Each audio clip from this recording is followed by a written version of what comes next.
James Cargo Motorcycle Shipping sponsors Under the Visor. My name is Gerald Vince, and this is my brother Austin Vince. And we've made a couple of DVDs about our bike trips around the world. And we managed to get them on television. That's the coup, that's the big story. Yeah. Losers get their holiday put on TV. Well, the reason I haven't gone the same route as Austin is because I'm not very good at public speaking. I've tried it once or twice and it was a disaster. So I'm more of a backroom man when it comes to this sort of stuff. You know, I'm happy to help out at these shows and exhibitions. But Austin's the front of house chap. When we did MONDO ENDURO, I'd made a few films on Super 8 only, and this would be in like 92, 93. I was teaching at Mill Hill and I was making little fun films about kids on school trips and climbing trips and stuff like that. And they'd goof about and I'd film it, and then when the film got processed I would cut it all up and edit it back and glue it back together in the right order in my bedroom with all the little bits of film hanging on a piece of string. I got kids at school to help me do it, and then we did the soundtrack completely analog with some DJ decks and just played all the music and spoke all in one massive live take for these whole films. And so when we did MONDO ENDURO and bought this unbelievable £2,000 camera in 1995, that was just insane. The bikes weren't as much as that, and this camera was 2,000 quid, and we all pitched in.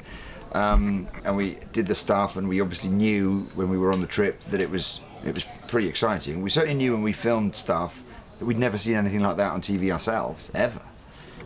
When we got back from MONDO ENDURO and we finally got the show on Discovery, the woman who commissioned it at Discovery said, you know, have you got any other ideas? We pitched a history travel show, filmed all around, super low budget, daytime Discovery, filmed all around Britain, and the brilliant thing was that they let me just make programs about anything I wanted. Pillboxes, old railways, old canals. Sewage systems. Sewage systems, yeah. I did the only documentary ever made about the sewer system in Leicester. It's killer.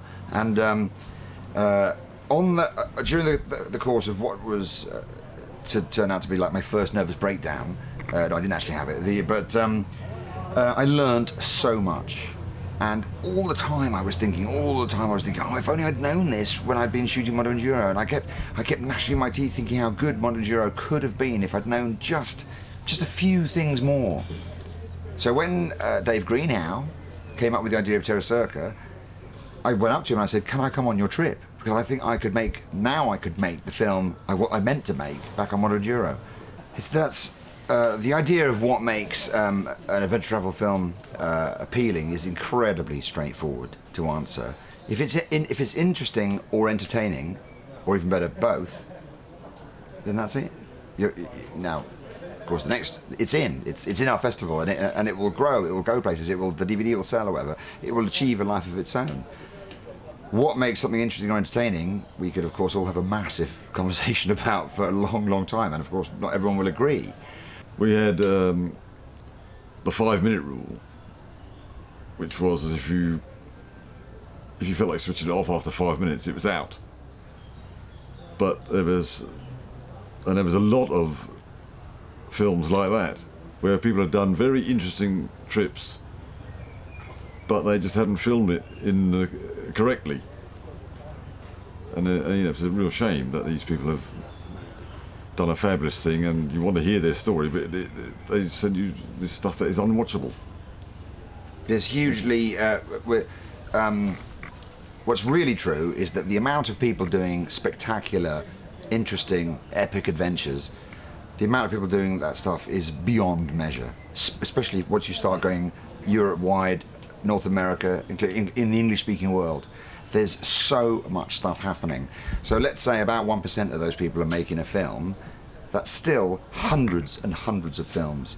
But of those hundreds and hundreds, only about 5% of them know what they're doing enough to make a film that obeys, dare I say it, the grammar of television with enough rigor to be watchable. Because what people forget is that everybody who they expect to watch their film, or who they want to watch their film, is used to watching TV, however awful it is, created to phenomenally high production values, and with a level of dare I say, directorship or something like that, that is very, very, very good. So when the amateur goes out there and is having this epic adventure, and they're stumbling around, and it's the camera's shaky, stuff's out of focus, the sound's rubbish, you can get away with a few things. You know, you can drop the odd ball when you're juggling. You can't drop all of them, because then you're not juggling at all. And it's and that's one of the things at the film festival we're trying to foster, is we're just trying to get people tooled up with the few skills that they need to not muck it up. Equipment you need to make high quality footage is getting cheaper and cheaper, and things like helmet cam and drones, they're all great, but there's a time and a place for all that in your story that you're trying to tell. The punchline being that boring people filmed superbly make a boring film, and an interesting, goofy, true individual like Ed March, filmed with crude, slightly crappy equipment, will always trump the gear. That's correct, yes. Absolutely, obviously. My grievance, I'd rephrase that. When you get into the deadly world of the forum and the chat room, I've been chagrined to see how many people have misunderstood my message completely, to think that if you own a big motorcycle, there's something wrong with you, or you failed. Which of course you haven't. It's all about, of course, what you do with it. My grievance has always been, I think, with the poser, with the person who spends all the money on the huge bike and all the tricks and the accessories, and will then look you in the eye as a man to man and say, "Oh, I'd love to do a trip like yours, but I can't afford it." And that's the thing. You're far better off spending, instead of spending £12,000 on the big bike with all the accessories and the fancy luggage, spend £3,000, still have all the kit you need, and then you've got £9,000 left over to do a trip. Don't spend it all on the bike and say, "Oh, well, now I haven't got any money left." Yeah, unless you're independently wealthy, then knock yourself out. Get all the accessories you want. Get the best GPS. Get a £3,000 suit or whatever it is, you know. But our experience, sadly, is that you can go to an event or a weekend, and there's all these people lined up with the gear, and yet.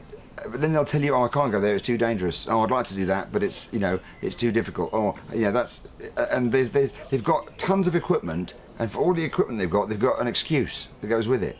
All we want to do is encourage people to get out there, and if they're going to do it on the biggest motorcycle ever bought, fantastic, massive power to their elbow, huge respect, and we look forward to seeing their film about it when they come back.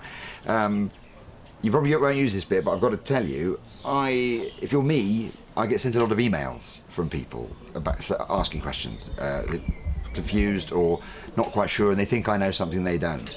They're normally wrong. I don't know anything special, but I get a lot of emails from people who want to do a trip, and they've probably gone online, they've watched Long Way Round, whatever, and they say, "I'd like to do a trip like yours. I've seen this MONDO film. A friend of mine lent it to me. That looks great fun. I'd like to do that, but I'm not really comfortable with the idea of handling a GS 1200. So I think I'm going to take a car or something like that." Or so what's gone wrong? It's gone right for BMW. What's gone wrong is that normal people who are intelligent seem to think that if they haven't got a big bike that's called an adventure bike, then they're not allowed to go, or they'd be foolish to go because they'd be on the wrong thing.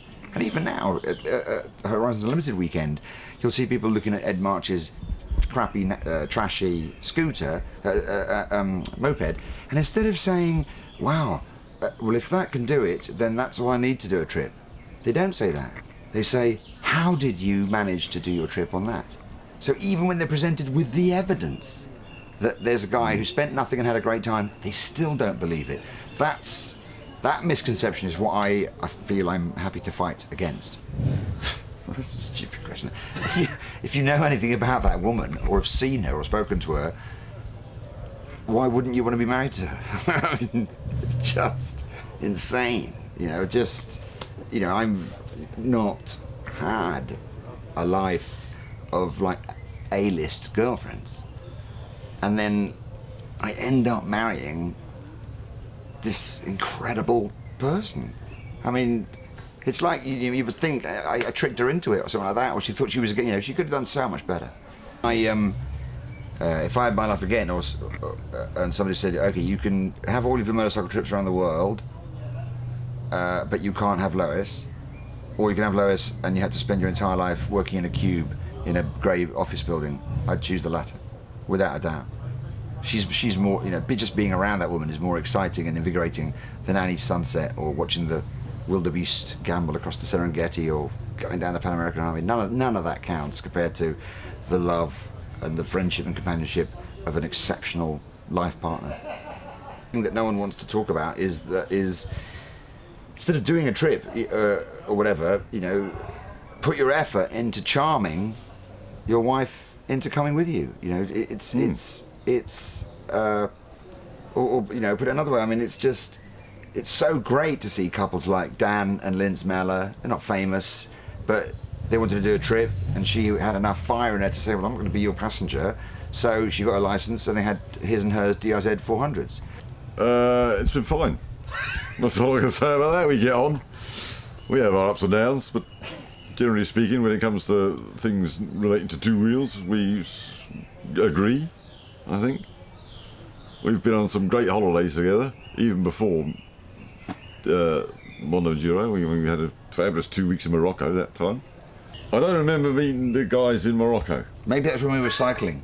It must have been. Oh, okay. Because we saw when you and me were on the FJ in Morocco, we met a load of guys on the boat back, and they were covered in dust. Clearly been gooning about in the mountains all out in the desert somewhere. But there was like 4 or 5 Germans. They clearly hadn't washed for a month, and they were stubble. And it's the coolest thing I've seen in my life. They were, they'd clearly been having a hard time, or just, hadn't they? Those ones we met on the boat. But when we bumped into Rudy and Matthias in Romania, we camped by the side of the river with them that night and had beers and told stories and chatted. And we stayed with them the next day, and we had lunch in a town called Timișoara, and it was the worst food we'd ever come across, I think. The potatoes were still green. The chicken had no meat in it at all.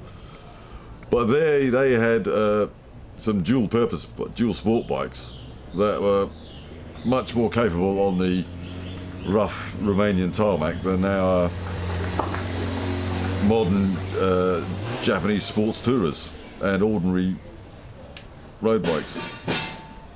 And it was then that I realised that there might be a different way of travelling other than the gigantic sports tourers.